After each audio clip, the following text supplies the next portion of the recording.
So I'm working on my GameRoom today, and I have figured I might as well put a video up of my Donkey Kong, since I've only put up a couple of pictures and they weren't very good ones to start with. So this is it. It wasn't originally a Donkey Kong. It was originally a Donkey Kong, but when I bought it, it was a Play Choice 10 conversion.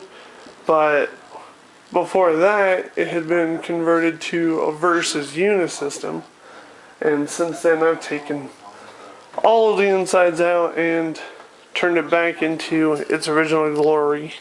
And I apologize for the shakiness of the video. My walking skills aren't what they used to be, and my talking kind of gets a little bit worse as I go on, so forgive me for that as well.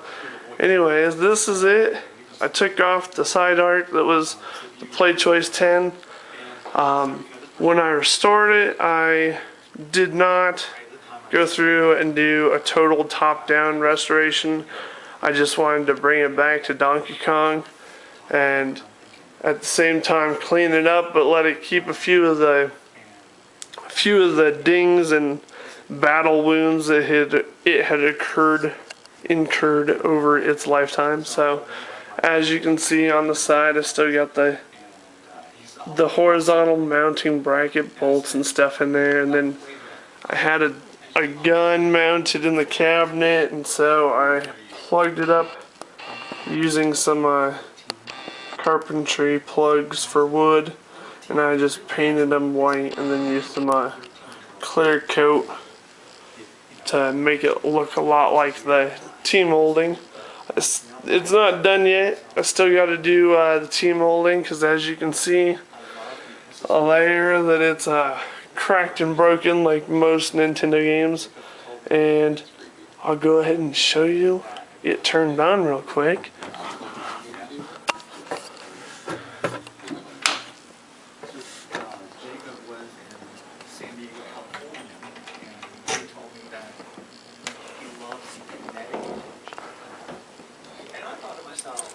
There we are. Took me forever to get all the different pieces all loaded up and stuff, and I'll show you a few of the things that I'm still looking to change around on this machine. The control panel has the usual cigarette burns and stuff on them, as you can see there, that eventually I will take apart and remove, I decided.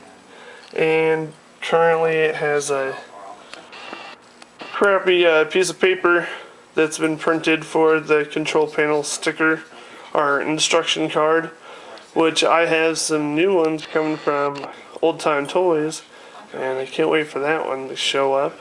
And you might hear in the background, that's a GameRoom Junkies podcast that I listen to while I work on my games. I love that show. Anyways,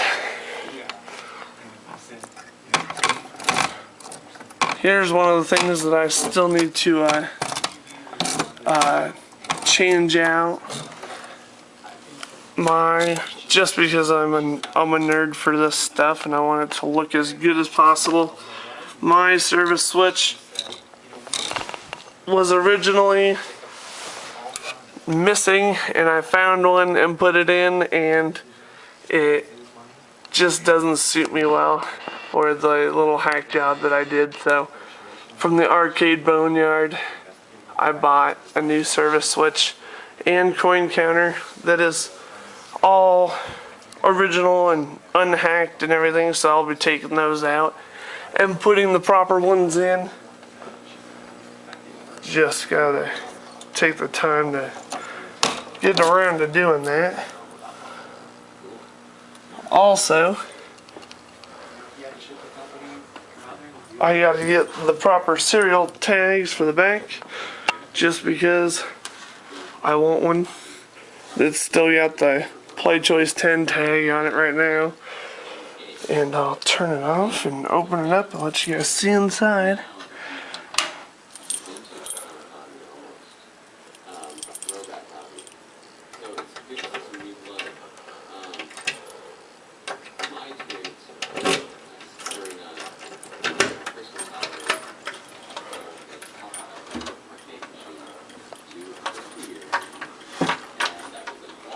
everything in here was the Play Choice 10 to begin with, so I don't have very good light. Let's see if I can possibly add a little bit to it. That helps a little bit. But everything is the original Donkey Kong wiring harness, and it's all been cleaned up and reorganized in here so that it looks legit, and it is legit.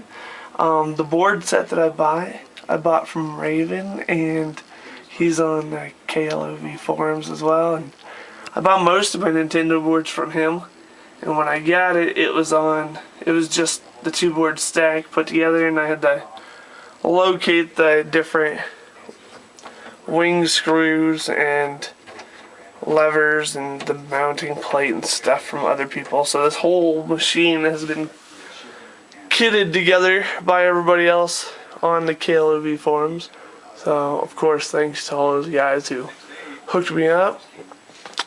Well, today, the reason I've got it open and decided to do the video is because I bought a whole bunch of boards from another KLOV member, and so I've got some Donkey Kong boards, and I got a couple of really bad off Donkey Kong Jr. boards, and these ones here are actually the two good boards that I have. They don't look like that from the mounting plate, but don't let the rust fool you. The boards are all good and look nice. We just gotta find out if they work. But that's not what this video is about. It was just showing you guys my Donkey Kong, let you see what it looks like and what else I gotta get done to it. And I have the team molding. It's up there. It's just a matter of having some people come over and help me put it on, because I gotta put the machine on its back and stuff, and can't do too much heavy lifting. And as you see around my game room work area, that I am full of parts and stuff, and it's like my own little Nintendo doctor's office in here. So the only other games in my room are my Carnival, which used to have the original 45s on it. Now I put the shotguns on there, or it used to have 45s and I put the original shotguns on there.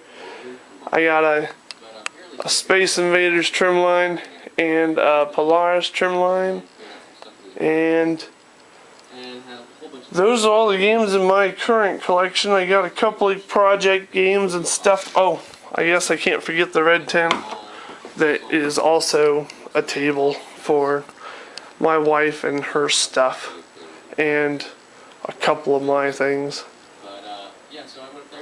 This is the one that the baby plays with all the time, and she loves Excitebike. Proud of her. And in the dining room is where I work on my projects. I got a terrible condition Nintendo cabinet that's getting Frankensteined into something horrendous, so I won't even talk about that one. And I got a fun little Naughty Boy machine as Cinematronics. Not very many people have them because didn't sell too well, and so there's a lot of people who converted them into other games. This one's pretty good shape. I've been having some issues with it though. Has to be plugged in for like 10 minutes for the power supply or something to warm up, and then if I unplug and plug it back in, it'll fire up, but otherwise you turn it on, you hear it turn on, and it just kind of dies off. There's my chair that need help on the KLOV forums helped me out with. He hooked me up with the little Star Trek graphics that go on the front there, and he's got some more fun little nerd graphics for me. And those are the destroyed boards that I picked up that are probably going to be scrapped or stuck underneath the storage or space so that I can have them for future use in case somebody ever decides they need a part. Well, this is where I work, and this is what I do. So, not very many people have seen the NERDtendo layer or heard me. So, this is your little rare glimpse into my world. Thanks for viewing.